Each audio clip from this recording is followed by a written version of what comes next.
Workshop that will introduce you to the world of stop-motion animation. Ron Green is here. He's the Executive Director of Digital Storytelling Center of Kansas City. Jeff Daly, animator volunteer, also here to talk about this. Before we go too far, let's define our terms. Exactly what is stop-motion animation? What is it? Well, stop-motion animation is a form of animation where every individual image is a picture taken one at a time, pulled into a stream, as opposed to illustrated art, which is that kind of animation that we're mostly familiar with. Why is this a great medium for kids to not only develop a passion for storytelling, but to really get creative and be able to do amazing things like we see Legos, and you've got some of the more claymation type? Well, it's great for kids because there's a wow factor in this. When they start getting the individual pictures and they get them streaming into that strip, the first time they play that back, it might be just 20 frames. It's like magic. Their eyes pop open. And what's also great about it is there's so many forms of media, multimedia, that the kids are learning. They're doing voices, they're doing narration, they're switching out green screen with a different background. Right.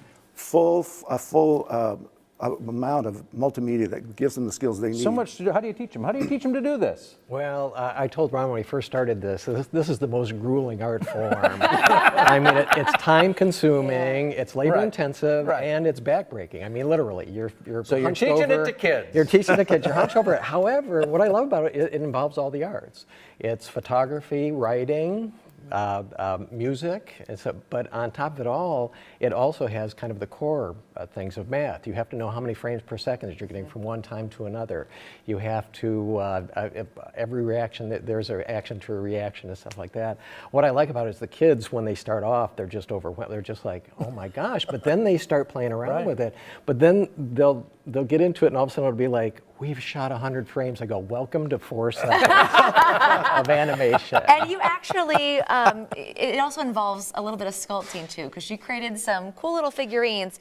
Who's this guy? Well, Jeff is the artist. I'm the writer trying to be an artist. So I do kind of Gumby-like characters. He actually uses infrastructure and art to create his characters. I love but that. But those may look familiar. I don't know. Yeah, I think they do a little bit. And here's you have some storyboards here. Yes. Of kind of a goal for your storytelling. Yes. And then, so how does it work? So you set up these guys? Yeah, Jeff, you want to give Well, them a actually, demo? I was going to say, and I've started on a skater here. Oh, okay, we'll get them out. This is the ice rink.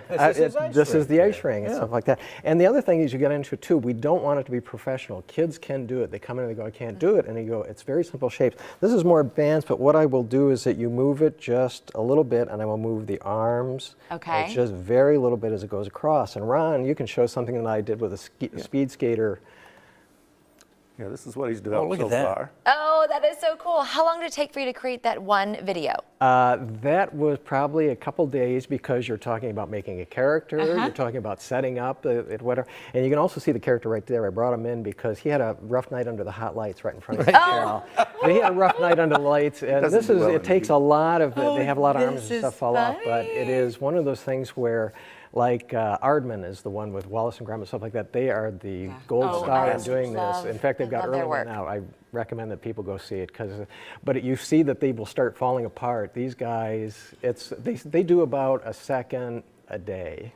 And then changing their face a little bit. It's crazy. And if this is not for them, they can do Legos too. They can they can actually buy things. And and the nice thing about Legos, it looks more professional. The backdrop to it is you can't do as many expressions because you could change your expressions on the Joel and Michelle. Yeah. But the ones for Legos, you have kind of a professional looking thing and they're smaller, so it takes harder to do it, but it looks a lot better. Yeah. And the kids So this really uses the whole brain. It uses both hemispheres of the brain have to be clicking to do this, doesn't it? Yes, and it's very collaborative. It teaches them to work together because you know what production is like. There are all kinds of skill sets needed, so you can't be a lone wolf and do very well in this kind of enterprise. This is very cool. All right, thank you so much for joining us. And you have a little creation that is Michelle and Joel. Yes. Right, and we can share that on Facebook too. Sure, be happy to show you. Deal? Is that what this you is go. right here? Yes, kind of, sort of. You couldn't tell? Oh, you just realized that? I think I got the flip right. Yeah, see, there you go. There we are, just like us right there. Just nothing to it. All right. Well, the stop motion animation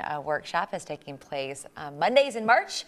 For more details, we'll have a link at kclive.tv later on today. What age would you start at? 8 to 16 is 8 a to good. 16. See, and this actually is what happens when a stiff wind blows through. This actually happens. See that? And we could animate that for you. If you want. It'll take a day though. My two